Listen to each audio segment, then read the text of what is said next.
আপনারা সকলেই জানেন গত 19শে ফেব্রুয়ারি থেকে কলকাতা হাইকোর্টে আইনজীবীরা কর্মবিরতির ডাক দিয়েছেন। শেষ পাওয়া খবর অনুযায়ী আগামী 18 এপ্রিল পর্যন্ত এই কর্মবিরতি চলবে। আগামী 19শে এপ্রিল একটি বৈঠকের পরে তারা সিদ্ধান্ত নেবেন যে এই কর্মবিরতি আরো চলবে নাকি কর্মবিরতি প্রত্যাহার করবেন তারা।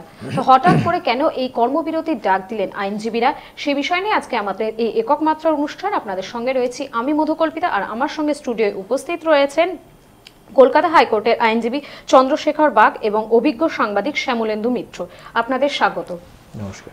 আমি প্রথমেই চন্দ্রশেখর বাবুর কাছে আসবো যে আমরা প্রত্যেকেই জানি আপনারা একটা কর্মবিরতির ডাক দিয়েছেন কলকাতা হাইকোর্টে, তো হঠাৎ করে এই কর্মবিরতির ডাক দিলেন কেন? দেখুন, একটা কিছু আপনাকে সবসময় বুঝতে হবে যে কোনো কিছুর পেছনে কিন্তু একটা কারণ আছে।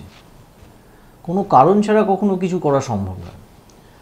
আজকে আইনজীবীরা যারা সাধারণ মানুষের কথা তাদের বিচারের জন্যে কোর্টের কাছে গিয়ে তাদের হয়ে কথা বলে, আজকে তারা এমন একটা জায়গায় পরিস্থিতির মধ্যে পড়েছে যে বাধ্য হয়েছে আজকে এই কর্মবিরতিতে সামিল হওয়ার জন্য। এই কর্মবিরতিটা কী কারণে, এটা প্রত্যেকের মনের মধ্যে হয়তো একটা প্রশ্ন আসছে, কেন?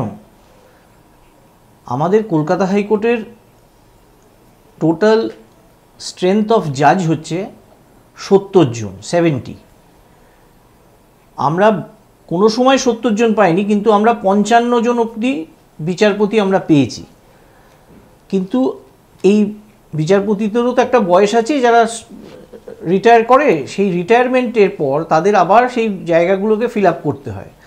আমাদের কিছু জুডিশিয়াল সার্ভিস থেকে আসে, কিছু বারের থেকে আসে। এই যে বিচারক নিয়োগ, সেই নিয়োগটা সারা ভারতবর্ষে এটা মানে যেভাবে কমছে, মানে যেভাবে নিয়োগটা হচ্ছে না, যার ফলে সাধারণ মানুষ যে বিচার পাওয়ার জন্য যে কোর্টে আসছে তারা অ্যাকচুয়ালি এফেক্টেড হচ্ছে। এবং তাদের কথা বলার জন্য আমরা আইনজীবীরা কিন্তু আজকে কর্মবিরতি করেছি। একটা জিনিস বুঝবেন যে আমরা যারা আইনজীবী তাদেরও একটা নিজস্ব যেমন আইনজীবী হিসেবে সত্তা আছে, তেমনি একজন সাধারণ মানুষ, একজন হিউম্যান বিইং হিসেবে আমাদেরও একটা সত্তা আছে। আমরা তার থেকে এই আইনজীবী হিসেবে আমাদের রুজি রোজগার করি। তো কেউ যেচে গিয়ে আন্দোলন করে কর্মবিরতি করবে না, এবং তাতে ক্ষতি কিন্তু আমাদেরও হচ্ছে না যে তা নয়। কিন্তু কেন করতে হচ্ছে? ওই সাধারণ মানুষ যারা কোর্টের কাছে এসে বিচারের জন্য দাঁড়াচ্ছে, তারা বিচার পাচ্ছে না দিনের পর দিন। আর আমাদের সংগঠন বহুভাবে আমাদের কলকাতা হাইকোর্টের চিফ জাস্টিসের কাছে এবং সারা ভারতবর্ষের যে প্রধানমন্ত্রী, আইনমন্ত্রী এবং ভারতবর্ষের প্রধান বিচারপতি সুপ্রিম কোর্টের, তার কাছে গিয়েও আমরা দরবার করেছি আমাদের সংগঠনের তরফ থেকে, যে বিচারপতি নিয়োগ করার জন্য। এই বিচারপতি নিয়োগ যেভাবে মানে ঠেকিয়ে রাখা হয়েছে, এর কারণ ব্যাখ্যা করার কোনো উপায় নেই আর কি, আমরা জানি না। কিন্তু বিচারক নিয়োগ হচ্ছে না, এইটা মানুষকে বলার জন্য আমরা এই কর্মবিরতি করছি। এবং কলকাতা হাইকোর্টে এর আগে একবার স্টাম্প ডিউটি যখন বেড়েছিল, তখন আমরা 43 দিন আমরা এই কর্মবিরতি করেছি। কিন্তু এবারে আমাদের এই কর্মবিরতি প্রায় 2 মাসের কাছাকাছি চলে যাচ্ছে। আজকেই আমাদের মিটিং ছিল, সেই রিভিউ মিটিংয়ে আজকে আবার আপ টু 18 তারিখ অবধি এইটা এক্সটেন্ডেড হয়েছে, 18 এপ্রিল। এবং এটা আমি জানি না এর মধ্যে কোনো সুরার কিছু রাস্তা আছে কি না। আমাদের সংগঠন অলরেডি গিয়ে দেখা করেছে, দেখা করা সত্ত্বেও কোনো নিয়োগের ব্যাপারে কোনো রকম কিছু হচ্ছে না। এবং কেন্দ্রীয় সরকার দেখুন, সবসময় যে আমি বলবো যে তারা বিমাতৃসুলভ তা নয়, কিন্তু তাদেরও কতগুলো নিয়ম নীতির মধ্যে দিয়ে চলতে হয়। কিন্তু যে নিয়ম নীতির মধ্যে দিয়ে করতে হয়, তার মধ্যেও একটা চেষ্টা থাকবে যাতে জিনিসটাকে কুইকলি প্রসেস করে করা যায়। সেটার ব্যাপারেও প্রচুর ডিলে হচ্ছে, যে কারণে আজকে আমাদের কলকাতা হাইকোর্টের বিচারপতি এখন সংখ্যা হচ্ছে 28, তারপর 3 জন নিয়োগ হয়েছে, 31 জন টোটাল। অথচ টোটাল ভ্যাকেন্সি হচ্ছে, স্ট্রেংথ হচ্ছে আমাদের কলকাতা হাইকোর্টে 70 জন, আমি যেটা বললাম। তো যার ফলে একজন জজের ওপরে 3টে 4টে করে ডিটারমিনেশন পড়ে যাচ্ছে তাদের মামলা শোনার জন্য। সাধারণ মানুষের কাছে মানুষের মামলা তারা শুনবে কি করে, সময় দেবে কি করে? এই যে কারণে আজকে আমরা এই আন্দোলনে আমাদের নামতে একটা হচ্ছে। বলা যায় যে একটা অচল অবস্থার যাতে সৃষ্টি না হয় সেই কারণেই আপনারা সেই আন্দোলনের পথে চলছে। অচল অবস্থা এমন একটা জায়গায় পৌঁছে গিয়েছে, অচল অবস্থা শুরু হয়ে গেছে, মানুষের তারা বিচার পাচ্ছে না।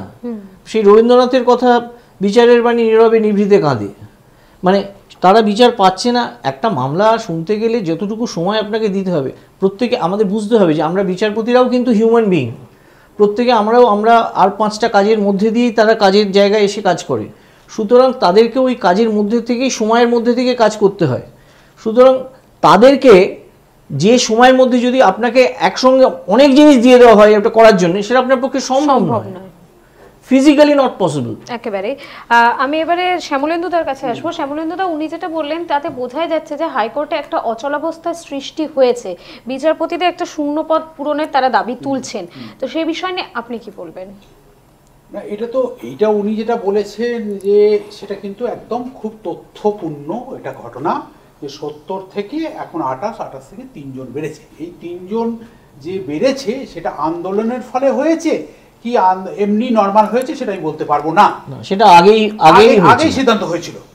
এখন প্রশ্নটা হচ্ছে যে অচলাবস্থাটা সৃষ্টি হয়েছে, দেখুন আন্দোলনের অনেক রকম নিয়ম আছে, কিন্তু এই আন্দোলনটা এইভাবে লাগাতার করা, এর ফলে আমার মনে হয় একটা জায়গায় ভাবনা চিন্তা করা উচিত যে এতদিন আমরা করব কিনা। এবং এটাও আপনি বললেন যে কেন্দ্রীয় সরকার বা সুপ্রিম কোর্টের পক্ষ থেকে রাতারাতি একবারে পুরোটা ফিল আপ করা, যে আবার 55 ফিরে নিয়ে যাওয়া, এটাও অসম্ভব।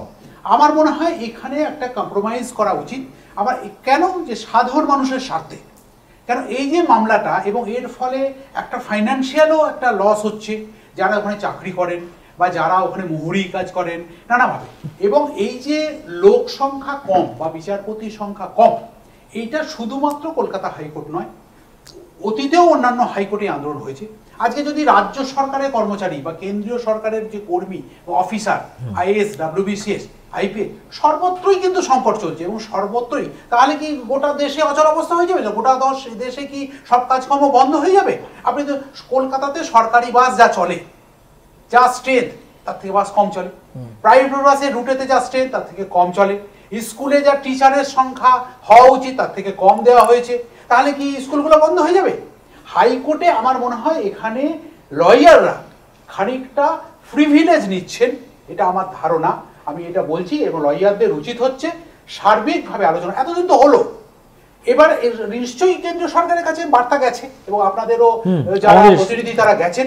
এবং আমার একটা জিনিস এখানে খুব আশ্চর্য লাগছে যে এইটা পশ্চিমবঙ্গের মধ্যের ঘটনা, সমস্ত বিষয়ে মমতা ব্যানার্জি মুখ্যমন্ত্রী হস্তক্ষেপ করেন। এখানে আইনজীবীদের সেখানে তো আপনার রাজনৈতিক প্রভাবান্বিত আছেন, যে বার অ্যাসোসিয়েশনের হয়তো কর্মকর্তারা হয়তো একটা দলের মনোভাবাপন্ন, কিন্তু সদস্যদের ভেদ আছে। আমার মনে হয় মুখ্যমন্ত্রীরও উচিত এটা নিয়ে একটা বসে আলোচনা। নিজেও একজন আইনজীবী, হ্যাঁ, উনি কেন নবান্নে বা এটাতে আইনজীবীদের সঙ্গে বসে উনি কেন এটা নিয়ে সেন্ট্রাল গভর্নমেন্টকে, সেটা তো করেননি এখনো পর্যন্ত। তা আমার মনে হয় যে এই জায়গাটায় এনাফ ইজ এনাফ, অনেক দিন হয়েছে। এটা আজকে মিটিং হয়েছে 18 এপ্রিল পর্যন্ত, আরও টানা হচ্ছে। এবং এটা নিয়ে কিন্তু আরেকটা জিনিস হচ্ছে যে ঘটনা, যে অনেকে কিন্তু অনেক রকমভাবে ভাবছেন, এটা আমি জানি না, যে হাইকোর্টে অনেক মামলা যাতে দ্রুত নিষ্পত্তি না হয়, এসব নিয়েও আলোচনা হচ্ছে। আলোচনা যে একদম হচ্ছে না, আপনি কারো মুখ তো বন্ধ করতে পারবেন না, এবং ভাবনাকেও বন্ধ করতে পারবেন না। তা আমার মনে হয় যে এইটাতে একটা জায়গায়, এবং এটাও তথ্য যে দেশের 80% আইনজীবী বিজেপি, মানে রাজনৈতিকভাবে যদি অ্যাফিলিয়েশনের কথা বলা হয়, মানসিক গঠন, তাহলে বেশিরভাগই হচ্ছে এই কেন্দ্রীয় সরকার যে চলছে, যে শাসক দল, তার পরিপন্থী ভাবনা। সেটা দেখুন, এটা সবার রাজনৈতিক কি পরিপন্থী রয়েছে সেটা তো আমরা বলতে পারবো না। তবে আমি যেটা বলছি, আমরা যে আলোচনাটা এখানে জন্য আমি এসছি আর কি, সেটা হচ্ছে যে এই যে বিচারপতি নিয়োগের যে পদ্ধতি যেটা রয়েছে, সেই পদ্ধতিতে সুপ্রিম কোর্টের এখান থেকে বারের থেকে নাম যাওয়ার পর সুপ্রিম কোর্টের বিচারপতির যে কলেজিয়াম আছে তারা অ্যাপ্রুভ করার পর সেটা সেন্ট্রাল গভর্নমেন্টে যায়। সেন্ট্রাল গভর্নমেন্ট থেকে ইন্টেলিজেন্স ব্রাঞ্চ তার পুলিশ রেকর্ড ফেকর্ড সমস্ত কিছু দেখে অ্যাপ্রুভাল দেয়, তো government president of India appointment দেয়। কিন্তু এই যে যখন এই সুপ্রিম কোর্ট কলেজিয়াম থেকে যখন নামটা চলে যাচ্ছে, যাওয়ার পর সেন্ট্রাল গভর্নমেন্টের কাছে জিনিসটা পড়ে রয়েছে বহুদিন যাবৎ। আমরা এরকম আমাদের এখান থেকে অলরেডি 15 জনের নাম গেছে, সেই 15 জনের মধ্যে তার আগের যে নাম ছিল তার থেকে 3 জনের নাম এসছে, যে 3 জনের অ্যাপয়েন্টমেন্ট হয়েছে। কিন্তু এখন অবধি বাকি যে 15 জন, এই আমার কথা হচ্ছে একটা অ্যাসিওরেন্সও যদি অন্তত কেন্দ্রীয় সরকারের তরফ থেকে, মানে কেন্দ্রীয় আইনমন্ত্রী বা কেউ তরফ, মানে উচ্চ আদালতের পক্ষে এটা সম্ভব নয়, একমাত্র কেন্দ্রীয় আইনমন্ত্রী বা প্রধানমন্ত্রী বা অন্যান্য আরও যারা উচ্চস্তরের রয়েছে, নেতৃত্বে রয়েছে, তাদের দিক থেকে যদি কোনো রকম একটা মানে আশানুরূপ কোনো আমাদের কাছে আসতো, বার্তা আসতো, যে নিশ্চয়ই আমরা তাহলে সেটাকে ভেবে দেখতাম। কিন্তু ব্যাপারটা হচ্ছে যে তারা এটার ব্যাপারে কোনো মানে লেস ইন্টারেস্টেড। আপনি জানেন না যে উড়িষ্যাতে এই ভ্যাকেন্সি অফ জাজেসের জন্য উড়িষ্যার ওখানে হাঙ্গার স্ট্রাইক করেছিল লয়াররা, এবং ওখানে করার পর ওখানে 6 জন জজকে অ্যাপয়েন্টমেন্ট দিয়েছে, তারপরে ওখানকার স্ট্রাইক উঠেছে। এখন আমরা আমাদের এই আন্দোলন যেদিকে যাচ্ছে, জানি না আগামী দিনে কোন দিকে যাবে, কারণ দেখুন নেতৃত্ব রয়েছে, তার সঙ্গে সঙ্গে আইনজীবীরাও রয়েছে, এবং ঘটনা ঘটে যে দেখুন আমাদের যারা প্রফেশনাল পার্সন, আমাদের প্রফেশনাল লোকেদের এই কোর্টে গিয়ে মামলা করলে তবে রোজগার হয়, তা নাহলে আমাদের কাছে কোনো রোজগার হয় না। আর যারা কনসালটেশন করে তাদের হয়তো হয়, কিন্তু আলটিমেটলি মানে লয়ার হিসেবে তাদেরকেই আমরা মনে করি আইনজীবী, যারা কোর্টে দাঁড়িয়ে সওয়াল করে, মামলা করে। তো সুতরাং কোর্ট যদি না থাকে, বিচারক যদি না থাকে, কার কাছে গিয়ে বিচার করব, কার কথা গিয়ে বলতে যাব? তো সেই জায়গায় কিন্তু দাঁড়িয়ে বুঝতে হবে এই আন্দোলনটা কিন্তু আমাদের নিজেদের জন্য নয়। আমরা আইনজীবীরা কিন্তু এইটা রাস্তায় যে নেমেছি আজকে, আমাদের নিজেদের একটা পয়সা রোজগার হচ্ছে না। আমরা সাধারণ মানুষ যাদের কথা বলার জন্য আমাদের তারা নিয়োগ করে, তাদের জন্য ভেবে আমাদের এই আন্দোলন। এই জায়গাটাতে আমি একটা প্রশ্ন করতে চাই যে এর সাধারণ মানুষের কাছে, একটু আগে শ্যামলেন্দুদা বলছিল যে এটা থেকে কিন্তু একটা ভুল বার্তাও যেতে পারে, অনেকের মনে কিন্তু এই ধারণাও আসতে পারে যে এর ফলে হাইকোর্টে অচলাবস্থা তৈরি হয়ে গেছে, যেহেতু আইনজীবীরা কর্মবিরতির ডাক দিয়েছে। ব্যাপারটা তা নয়। দেখুন অচলাবস্থা কি হয় জানেন তো, আমাদের এখানে তো মানে যেমন লেজিসলেটিভ রয়েছে, যেমন জুডিশিয়ারি রয়েছে, তেমনি হচ্ছে আইএস অফিসার যারা ব্যুরোক্র্যাটসরা রয়েছে, তার সঙ্গে সঙ্গে প্যারালালি আর একটা কিন্তু এখন সেটা হচ্ছে লেগ তৈরি হয়েছে, সেটা হচ্ছে মিডিয়া যদি আজকে এই জিনিসটাকে তুলে ধরে, আজকে কিন্তু সারা আপনি দেখুন আনন্দবাজারে একটা, আমি নাম করব না, বিভিন্ন সংবাদপত্রে দেখবেন একটা ছোট্ট নিউজ হয়, মানুষের কাছে বোঝার কোনো যে কেন আইনজীবীরা আজকে মাঠে নেমেছে, কেন আইনজীবীরা আজকে প্রতিবাদ করছে, কাদের জন্য করছে। আমি সেই জিনিসটাই বলছি, আপনি যদি আমাদের দর্শক বন্ধুদের হ্যাঁ ওইটাই তো বলছি যে এইটা আমরা করছি শুধুমাত্র যারা আমাদের কোর্টে আমাদেরকে পয়সা দেন মামলা তাদের করার জন্য, তারা যাতে প্রপার জাস্টিস পায় সেই জন্য আমরা আন্দোলন করছি। জজ যদি না থাকে, আপনি একজনের কাছে, আমি আপনার কাছে যাচ্ছি, আপনার কাছে গিয়ে একটা বেল মুভ করলাম, পরক্ষণেই আপনাকে গিয়ে একটা সিভিল রিভিশন করলাম, তার পরক্ষণেই গিয়ে আপনাকে একটা ক্রিমিনাল রিভিশন করলাম, তারপরে একটা বিচ্ছেদের মামলা করলাম, তারপরে একটা উচ্ছেদের মামলা করলাম। Is it possible for you? আপনি ওই বলে সকাল 10:30টায় বসে 4:30 মাঝখানে 40 মিনিটের রিসেস, তার মধ্যে আপনার মাইন্ড সেট আপ করা সম্ভব? Is it possible? আপনার পক্ষে ওই জাজমেন্ট লেখা সম্ভব? ইট ইজ মানে next to impossible to human being. তো সেই কারণে জজের নিয়োগ, আমরা সেই কারণে বলছি যে জজ দেওয়ার জন্য অ্যাসুরেন্স একটা কেন্দ্রীয় সরকারের তরফ থেকে। আপনি যে কথাটা তুললেন যে মাননীয় আমাদের মুখ্যমন্ত্রী, তার কোনো রকম কোনো হস্তক্ষেপ এখন অবধি আমরা পাইনি। আমি জানি না আমাদের যারা নেতৃত্ব রয়েছে তারা তাদের সঙ্গে কোনো যোগাযোগ নিশ্চয়ই করার চেষ্টা করবেন, কিন্তু আমাদের মুখ্যমন্ত্রী যিনি নিজে একজন আইনজীবী, সুতরাং তার কাছে আমরা এটা আশা করব যে আজকে যে পরিস্থিতি, সেই পরিস্থিতির জন্যে উনি আমাদের হয়ে একটা প্রতিনিধি দলের তরফ থেকে অন্তত প্রধানমন্ত্রী বা অন্যান্য যারা আমাদের দেশের রাষ্ট্রনায়কদের কাছে এটুকু তুলে ধরা দরকার যে জিনিসটা আজকে এই আন্দোলনটা কিন্তু শুধুমাত্র আইনজীবীদের মধ্যে নয়, আইনজীবীরা করছে সাধারণ মানুষের কথা ভেবে। একেবারে আমি শ্যামলেন্দুদার কাছে আসবো, যেমনটা উনি বলছিলেন যে এই যে আন্দোলনটা তারা চালাচ্ছেন এটা কিন্তু পুরোপুরি সাধারণ মানুষের কথা ভেবে, কিন্তু সাধারণ মানুষের কাছে শ্যামলেন্দুদা কোনো না কোনো সময় কিন্তু একটা ভুল বার্তা যাচ্ছেই। না না, সাধারণ আসলে মুশকিলটা হয়ে গেছে কি, ঘটনা যেটা যে 70 জন জাজের এখানে স্যাংশন পোস্ট, সেখানে এই 28-এর পর 3 হলে 31 হয়েছে, মানে অর্ধেকেরও কম। এটা এই যুক্তিতে যে আন্দোলনটা হচ্ছে, এই আন্দোলনটা নিয়ে কোনো কথা বলার জায়গা নেই। এইবার হচ্ছে তুমি যে প্রশ্নটা করলে যে সাধারণ মানুষ এই আন্দোলনের অত ভেতরে তো যাচ্ছেন না, তারা দেখছেন যে আমার কাজটা হচ্ছে না, আমি হাইকোর্টে আসি এবং কবে থেকে কাজ শুরু হবে কেউ বলতে পারছে না, তো আমি তাহলে কি করব? আমার একটা মামলা, সে জমিবাড়ি হতে পারে, সে অন্য কিছু মামলা হতে পারে, সেই মামলাটা তাহলে নিষ্পত্তি কবে হবে? এমনিই হাইকোর্টেতে সময় লাগে, কোর্টে সময় লাগে, তাহলে এই এরকম একটা ধারণা জন্মাচ্ছে যে হাইকোর্টের আইনজীবীদের জন্য আমাদের সব মামলা পিছিয়ে গেল। প্রাইমা ফেসি কিন্তু ঘটনা ঠিকই যে হাইকোর্টের আইনজীবীদের এই ধর্মঘট করার ফলেই মামলাগুলো হচ্ছে না। আবার এখানে একটা প্রশ্ন হচ্ছে যে কেন্দ্রীয় সরকার বা সুপ্রিম কোর্ট এখানেতে শূন্য পদে বিচারপতি নিয়োগ করছেন না। এই যে দুটো ঘটনা প্যারালালি চলছে, তাহলে বিচারপতি নিয়োগ, এবার কেন্দ্রীয় সরকার বলছেন এখানেতে যে হচ্ছে যে 60% বার কর্মরত যে আইনজীবী হাইকোর্টে, তার মধ্যে সিনিয়রিটির বেসিসে সেখান থেকে উনি বললেন যে 18 জনের নাম গেছিল, সেখান থেকে 3 জনকে নিয়োগ করা হয়েছে। এখনো 15 জনের নাম কেন্দ্রীয় সরকারের আইন মন্ত্রক, 15 জনের যে নাম গেছে তার থেকে একজন নিয়োগ হয়নি, হয়নি। তার আগেও আরেকটা যে রেকমেন্ডেশন হয়েছিল তার থেকে 3 জনের নাম এসেছে। তাহলে এই 15 জনের এটাও তো ঝুলে আছে অনেক বহুদিন ধরে। শোন, আমাদেরও সাংবাদিকতার সূত্রে এটা আমরা দেখেছি, এটা বাম আমলেও দেখেছি, যখন সোমনাথ চট্টোপাধ্যায় ছিলেন তখনও এই যে নাম ঝুলে থাকা কেন্দ্রীয় সরকারের কাছে, এটা একটা প্র্যাকটিস একটা দেখেছি আমি। কিন্তু যখন এই মানে ধরুন আজকে 28-এ নেমে যাওয়া, মানে আজকে কেন আজকে এইটার এই ধরুন যখন 45 ছিল বা 40 ছিল তখন আমরা তো কোর্ট করে গেছি, ডেঞ্জার লেভেলে নিচে নেমে গেছে, আমরা তো কোর্ট করে গেছি, আমরা আমাদের বার্তা তো দিয়ে গেছি এবং এখান থেকে যে নাম পাঠানো সেগুলোও তো হয়েছে।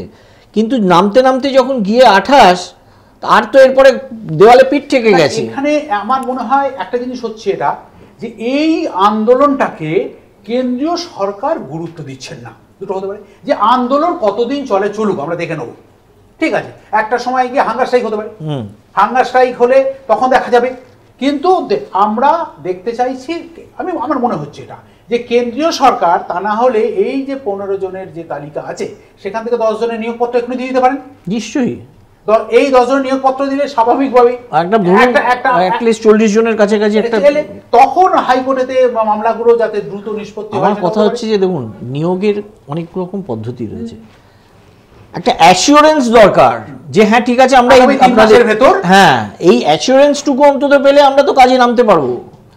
এবং এইটাও অনেকেই বলছেন যে এটা আপনি যেটা আলোচনা হলো যে মুখ্যমন্ত্রী তো নিজে আইনজীবী, তিনি সুমোটো করতে পারেন, কেন তার কাছেই যেতে হবে নবান্নে? কেন তাকে? না শুধু তাই নয়, তিনি নিজে মানে যাওয়ার কথা নিশ্চয়ই আমরা বলছি, আমি বলছি যে তিনি আইনজীবী হিসেবে তার একটা নিজস্ব, আজকে পশ্চিমবঙ্গের এই কলকাতা হাইকোর্ট হচ্ছে পশ্চিমবঙ্গের মানে হাইয়েস্ট কোর্ট, সুতরাং আজকে সেখানে যে মানে আপনার মানে কোট আনকোট অচল অবস্থা, সেটার ক্ষেত্রে তার নিজেরও একটা মনে হয় নিশ্চয়ই একটা চিন্তার বিষয়। তো আজকে এন্টায়ার জুডিশিয়ারিটা একদম টোটাল পড়ে গেছে, তার কারণটা হচ্ছে যে আজকে আইনজীবীরা রাস্তায় এই জুডিশিয়াল সমস্ত অফিসারদের এনগেজমেন্ট হচ্ছে। শুধু এখানে বলে না, আপনি সেন্ট্রাল অ্যাডমিনিস্ট্রেটিভ ট্রাইব্যুনালে জজ নেই, আপনি সেন্ট্রাল গভর্নমেন্ট ইন্ডাস্ট্রিয়াল ট্রাইব্যুনাল আজকে 2 বছর কোনো জজ নেই।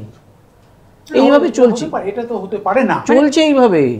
একটু আগে শ্যামলেন্দু তো একটা বিষয় বলছিলেন যে সার্বিকভাবে আলোচনার মাধ্যমে যদি এই সমস্যার সমাধানের কোনো রাস্তা দেখা যায়। হ্যাঁ সেটা তো দেখুন, সেক্ষেত্রে কেন্দ্রে সেখানে তো আমার মনে হয় যে মুখ্যমন্ত্রী সেখানে অনুঘটকের কাজ করতে পারেন। নিশ্চয়ই অবশ্যই, যে উনি ওনার রাজ্যে হাইয়েস্ট কোর্ট, সেই হাইয়েস্ট কোর্টে যদি এরকম একটা চলে, অবশ্যই গভর্নমেন্টের তো আমরা তো খুব মানে সত্যি সেটাকে স্বাগত জানাবো, যে মুখ্যমন্ত্রী আজকে যদি এগিয়ে গিয়ে কেন্দ্রের সঙ্গে কথা বলে অন্তত এটার ব্যাপারে আমরা সেক্ষেত্রে আমরা নিশ্চয়ই সেটাকে স্বাগত জানাবো। এবং আমরা আমাদের নিজেদের পরবর্তী চিন্তাভাবনার আন্দোলনের চিন্তাভাবনার ব্যাপারে সেটা ভাববো, যে যদি উইথড্র করে নেয় অ্যাটলিস্ট চিফ মিনিস্টার ইন্টারভেন করে। আমার মনে হয় যে এটা চিফ মিনিস্টারের, এটাকে উনি অনেক কাজে ব্যস্ত, কিন্তু আমার মনে হয় এটাও একটা বড় কাজের মধ্যে পড়ে, ওনার একটা দায়িত্বের ভেতরে এটা পড়ে, উনি নিজে এটা যারা আপনাদের বারের কর্মকর্তা আছেন তাদের ডেকে যে আপনারা কতগুলো চিঠি সেন্ট্রাল গভর্নমেন্টকে দিয়েছেন, কি অবস্থা আছে, কবে থেকে আছে, নিশ্চয়ই উনি এটা তো মানে উনি যদি প্রাইম মিনিস্টারকে একটা চিঠি লেখেন, আমরাও এটা আশা করছি যে নিশ্চয়ই চিফ মিনিস্টার এটা এই অন্তত আজকের যে আমাদের আবার এক্সটেনশন হয়েছে যে সেটার পর ওনার কাছেও এই খবর যাবে, সুতরাং আমার মনে হয় নিশ্চয়ই উনি এটার ব্যাপারে ইন্টারফেয়ার করবেন, আমরা এটা আশা করব। আমার তো মনে হয় এটা করা উচিত ওনার।